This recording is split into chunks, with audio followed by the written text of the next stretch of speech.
Assalamualaikum warahmatullahi wabarakatuh. Kami dari kelompok 7 yang terdiri dari saya sendiri yaitu Siswa Rojabi, Faisal dan teman saya yaitu Faisal Basri Ramadhani dan Dianur Ramadhani yang ingin menjelaskan hasil tugas besar sistem penyaluran air limbah pada Kecamatan Blimbing Sari.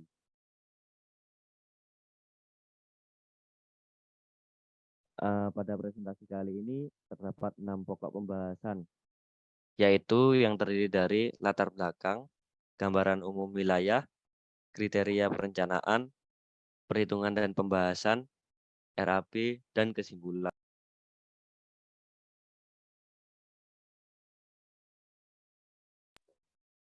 Latar belakang. Kecamatan Blimbing Sari merupakan kecamatan yang terletak di Kabupaten Banyuwangi, Provinsi Jawa Timur. Kecamatan ini baru berdiri sejak 2017 dan memiliki 10 desa.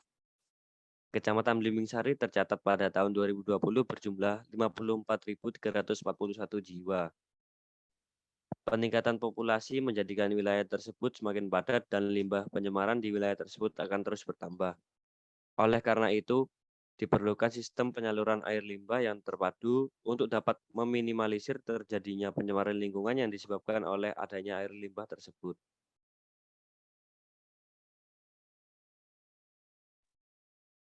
Kecamatan Blimbing Sari merupakan kecamatan hasil pemekaran dari Kecamatan Rogojampi dan Kecamatan Kapat sejak 9 Januari 2017 yang terdiri dari 10 desa, yaitu Kaligung, Karangrejo, Bomo, Gintangan, Kaotan, Watu Kebuh, Patoman, Blimbing Sari, Badian, dan Sukojati. Kecamatan ini berada pada ketinggian 10 hingga 57 meter di atas permukaan laut dan memiliki luas wilayah daratan sekitar 67,13 km persegi dan memiliki persentase 1,16% dari wilayah Kabupaten Banyuwangi. Gambar di samping ini merupakan gambar dari wilayah Kecamatan Blimbing Sari. Next. Selanjutnya adalah kriteria perencanaan. Di sini terdiri dari 6 aspek. Yang pertama, debit air limbah. Besar air limbah yang dihasilkan berkisar antara 70 hingga 80% dari penggunaan air bersih. Kemudian kecepatan aliran. Kecepatan aliran air limbah harus memenuhi ketentuan, yaitu sebesar 0,6 hingga 3 meter per detik. Kemudian kedalaman air. Kedalaman air akan berpengaruh pada lancar atau tidaknya pengaliran air limbah. Selanjutnya kemiringan saluran. Kemiringan saluran adalah untuk meminimalisir terjadinya kerusakan saluran air limbah. Selanjutnya kedalaman penanaman pipa. Kedalaman maksimal pipa induk untuk saluran terbuka atau open trench adalah 7 meter. Dan terakhir adalah letak manhole dan dimensi saluran. Ukuran diameter menjadi penentu dalam penempatan dan penentuan jarak antar manhole.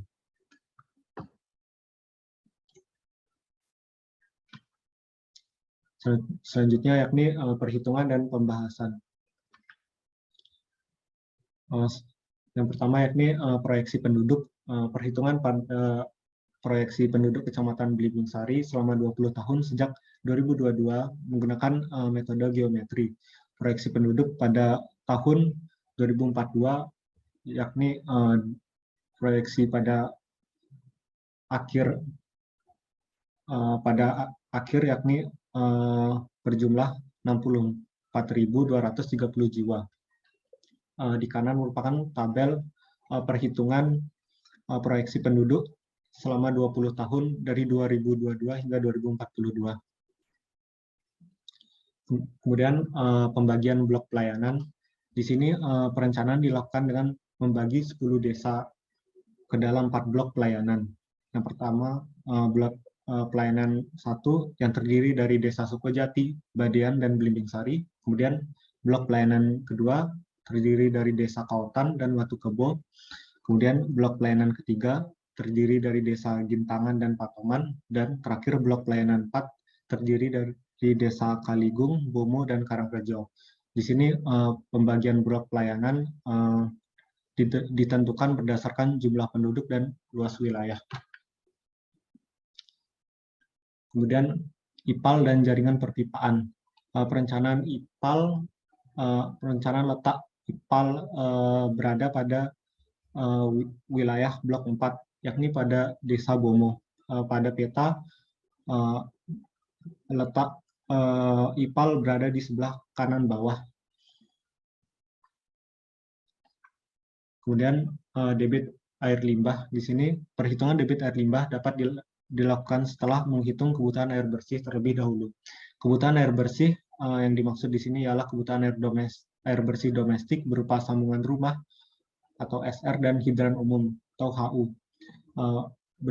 Di sebelah kiri merupakan tabel perhitungan debit kebutuhan air setiap 10 tahun dari tahun 2022, 2032, dan 2042. Kemudian perhitungan debit air limbah, kebutuhan air bersih yang telah didapat nilai debitnya, kemudian dimasukkan nilainya ke perhitungan air limbah. Debit air limbah yang dihasilkan dari debit air bersih yaitu berjumlah 80%. Selain itu juga memperhitungkan debit minimal, debit puncak, debit infiltrasi, dan debit total. Di sebelah kiri ini merupakan tabel perhitungan debit rata-rata, minimal, dan total pada awal tahun perencanaan dan akhir tahun perencanaan, yakni tahun 2042.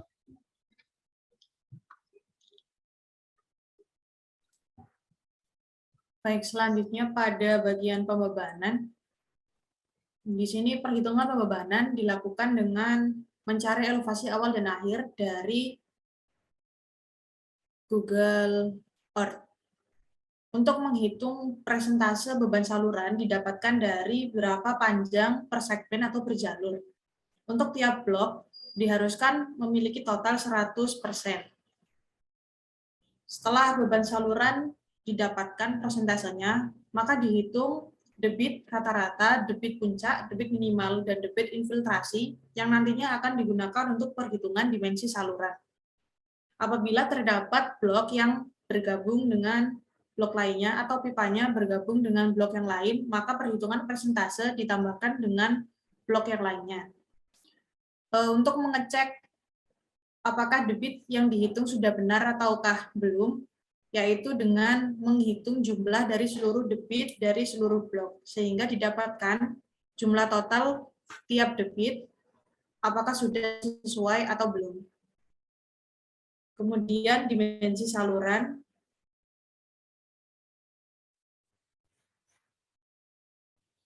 Dimensi saluran didapatkan juga elevasi awal dan akhir dari Google Earth, dan dihitung tiap segmennya dari measure di ArcGIS. Untuk slope tanah didapatkan dari grafik, lalu menghitung diameter pipa, yang mana setiap diameter pipa dihitung menghasilkan panjang estimasi.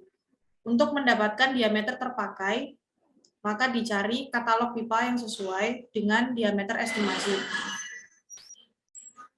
Lalu cek di terpakai merupakan cara untuk mengecek apakah diameter sudah sesuai dengan kriteria desain.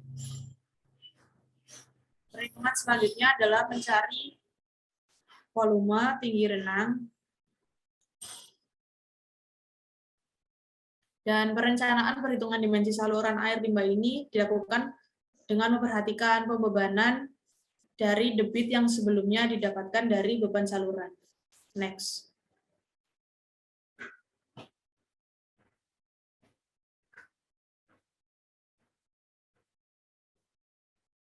Penanaman pipa, kedalaman pipa minimal yakni sedalam 1 meter. Selain itu diperlukan juga kedalaman maksimum sedalam 7 meter. Panjang pipa yang sudah diperoleh sebelumnya dihitung berapa elevasi dasar pipa, elevasi muka, dan kedalaman galian dari rumus. Sehingga didapatkan hasilnya, lalu dicek kedalamannya, apakah sudah sesuai dengan kriteria desain atau belum. Next. Perhitungan bangunan pelengkap.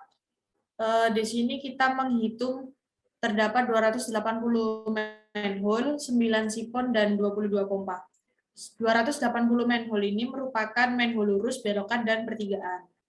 Tidak ada manhole perempatan pada pipa saluran air limbah di Kecamatan Blimbing Sari yang kami rencanakan. Perhitungan manhole lurus, belokan, dan pertigaan ini dihitung secara manual dari peta yang terdapat di ARCIS.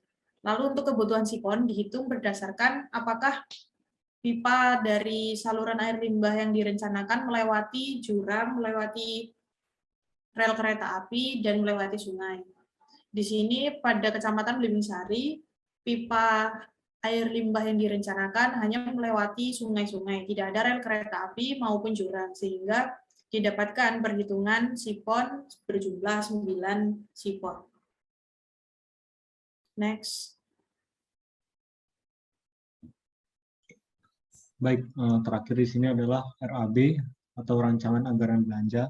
Jadi jumlah total rancangan anggaran belanja akhir pada perencanaan sistem penyaluran air limbah Kecamatan Blimbing Sari ialah sebesar 129.579.533.964 rupiah.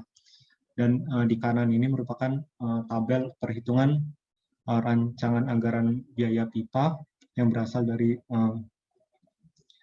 penggunaan pipa, kemudian rancangan anggaran biaya aksesoris pipa yang berasal dari aksesoris pipa yang digunakan, kemudian ada rancangan anggaran belanja pekerjaan yang terdiri dari pekerjaan galian, urukan, dan pemasangan pipa, kemudian yang terakhir adalah rancangan anggaran belanja bangunan pelengkap yang terdiri dari manhole, sipon, dan pompa. Dan didapatkan hasil sebagai berikut.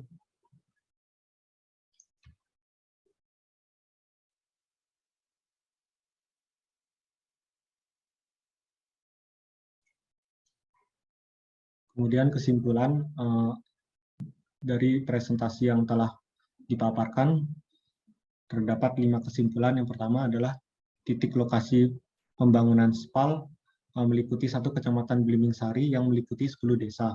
Kemudian pembagian blok pelayanan didasarkan pada jumlah penduduk pada masing-masing desa sehingga diperoleh 4 blok pelayanan.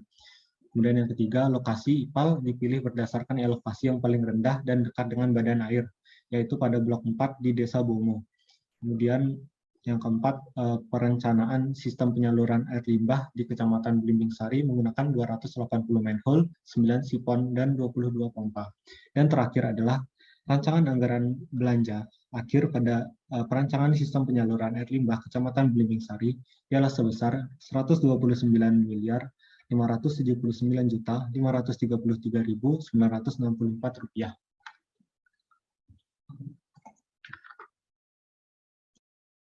Sekian presentasi dari. Mohon maaf jika ada salah kata. Terima kasih. Wassalamualaikum warahmatullahi wabarakatuh.